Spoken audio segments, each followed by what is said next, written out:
नमस्कार, जय मिथिला, जय मैथिली।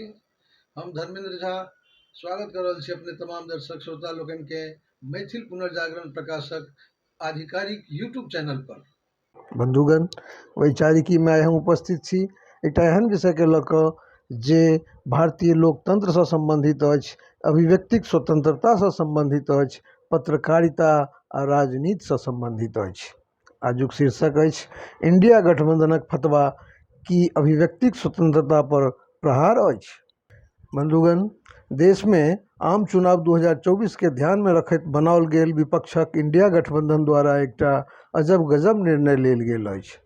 विपक्षी गठबंधन इंडिया द्वारा 14 टीवी एंकरक एकटा सूची जारी कयल गेल अछि जिनका गठबंधन द्वारा बहिष्कृत कयल गेल अछि। सोझ भाषा में कहल जाय तो वही तमाम एंकरक कार्यक्रम में इंडिया गठबंधन अपन प्रवक्ता आब नहीं पठाओत। आब एहिठाम एकटा महत्वपूर्ण प्रश्न ई उठैत अछि कि गठबंधन द्वारा मात्र किछु न्यूज एंकरक बहिष्कार किएक कयल जा रहल अछि। बढ़िया तो ई होइत कि ओहि चैनल सभक बहिष्कार सेहो कयल जाइत, किएक तऽ न्यूज एंकर चैनलक एजेंडा के आगू बढ़बैत अछि। कोनो समाचार चैनल पर कोन कार्यक्रम प्रसारित होइत ई तय करबाक लेल एकटा पैनल रहैत छै आ कार्यक्रमक विषय वस्तु सँ रूपरेखा धरि निर्णय लेबाक अधिकारी वएह लोकनि रहैत छथि। एंकर तो बस देल गेल जिम्मेदारीक निर्वहन करैत छथि। हाँ, किछु न्यूज एंकर जे जनताक मध्य बेसी लोकप्रिय छथि ओ अपवाद मानल जा सकैत छथि। मुदा सूची में शामिल अनेको न्यूज एंकर एहन छथि जे मात्र आदेशक अनुसरण करैत डिबेटक संचालन करैत छथि। ओना तो पत्रकारिता के लोकतंत्रक चारिम स्तंभ सेहो कहल जाइत अछि। पत्रकारिता के लोकतंत्र में ई महत्वपूर्ण स्थान ओहिना नहीं भेटल छै, बल्कि सामाजिक जिम्मेदारी के प्रति पत्रकारिता दायित्वक महत्व के देखैत समाज द्वारा ई दर्जा देल गेल छै। लोकतंत्र तखनहि सशक्त होयत जहन पत्रकारिता सामाजिक जिम्मेदारी के प्रति अपन सार्थक भूमिका निर्वाह करत। पत्रकारिता के उद्देश्य यह होबाक चाही कि वो प्रशासन आ समाज के मध्य एकटा महत्वपूर्ण कड़ीक भूमिका निर्वाह करे। मुदा समयक संग आर्थिक उदारीकरणक प्रभाव पत्रकारिता पर सेहो खूब पड़ल अछि। विज्ञापन सँ अर्जित अथाह कमाई पत्रकारिता के एकटा व्यवसाय बना देने अछि। एहि व्यावसायिक दृष्टिकोणक परिणाम ई भेल कि पत्रकारिताक ध्यान सामाजिक जिम्मेदारी सँ हटि गेल। वर्तमान में पत्रकारिता मुद्दाक बदले सूचनाधर्मी भेल जा रहल अछि। भरिसक तय समाचार चैनल पर समाचार छोड़ि बाकी हर विषय उपलब्ध रहैत अछि। हिंदी समाचार चैनल देखि कतहु सँ ई नहीं बुझाइत अछि कि ई समाचार चैनलक निर्माण समाचार प्रसारित करबाक लेल कयल गेल अछि। समाचार चैनल आब मात्र राजनीतिक प्रचार प्रसारक माध्यम बनल जा रहल अछि। अधिकांश चैनल सरकारी कार्यक्रम अथवा सत्ताधारी पक्षक मुखपत्र बनि रहि गेल अछि। विगत किछु वर्ष सँ विपक्ष द्वारा बेर बेर आरोप लगाओल जाइत रहल अछि कि देशक तमाम मीडिया सरकारी नियंत्रण में अछि। किछु एहनो समाचार चैनल मौजूद अछि जे सरकारक विरोध करैत अछि, मुदा ओहो चैनल पर समाचार लेल समय नहीं रहैत छैक। जे चैनल सरकारक विरोध में पत्रकारिता करैत अछि ओहो पत्रकारिता सँ मुँह मोड़ने छथि। ओहो चैनल तऽ कोनो विपक्षी दलक प्रचार तंत्र बनल अछि। जन सरकारक विषय पर आब चर्चा चलन सँ बाहर भेल जा रहल अछि।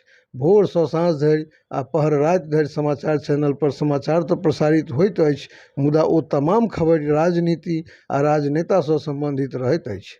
सोझ शब्द में कहल जाय तऽ सत्ता आ विपक्षक प्रचार तंत्र बनल जा रहल अछि आजुक समाचार चैनल।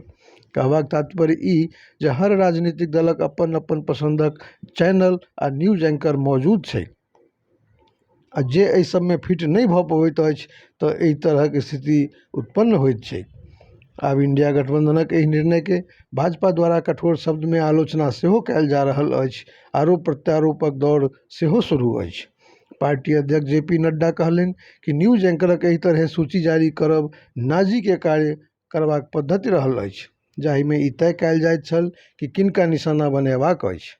एखनो पार्टी के भीतर आपातकालक समय के मानसिकता बनले अछि।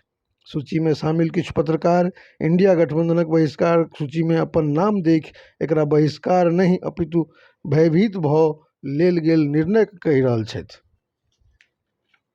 सामान्य तौर पर देखल जाय तऽ एहि निर्णय सँ ई प्रतीत होइत अछि कि राजनेता के प्रश्न सेहो हुनके हिसाबे पूछल जाय। तऽ मतलब साफ अछि कि गठबंधनक प्रवक्ता जे एखन धरि सरकार आ मीडिया पर प्रश्न उठबैत रहला आब ओहो सब एहि समूहक हिस्सा छथि। कारण पत्रकारक बहिष्कार मतलब प्रश्नसँ भागब बुझल जाइत अछि। एम्हर गठबंधन द्वारा कहल जा रहल अछि कि मात्र घृणायुक्त न्यूज डिबेट चलनिहार किछु टीवी एंकरक कार्यक्रमके बहिष्कार करबाक निर्णय लेल गेल अछि, जे उचित अछि। एहि निर्णयक घोषणा करैत कांग्रेस प्रवक्ता पवन खेरा कहलनि कि नित सायंकाल 5 बजिते किछु चैनल पर घृणाक पेठिया सजि जाइत अछि आ ई विगत 9 वर्षसँ निरंतर चलि रहल अछि। विभिन्न दलक प्रवक्ता एहि पेठियामे जाइत छथि, किछु विशेषज्ञ संगहि विश्लेषक सेहो पहुँचैत छथि। मुदा सत्य तऽ ई अछि कि हमसभ ओहिठाम घृणाक पेठियामे ग्राहकके तौर पर जाइत छी। गठबंधनक एहि निर्णय पर news broadcasters and digital association (NBDA) के सेहो कठोर प्रतिक्रिया सोझा आयल अछि। तहिना ABP नेटवर्क के CEO आ NBDA के अध्यक्ष अविनाश पांडे एहि निर्णय पर कहलनि कि ई निर्णय मीडियाक गला घोंटबाक समान अछि। जे गठबंधन लोकतांत्रिक मूल्य आ अभिव्यक्तिक स्वतंत्रताक गप्प करैत अछि, वएह एकरा समाप्त करैत प्रतीत भऽ रहल अछि।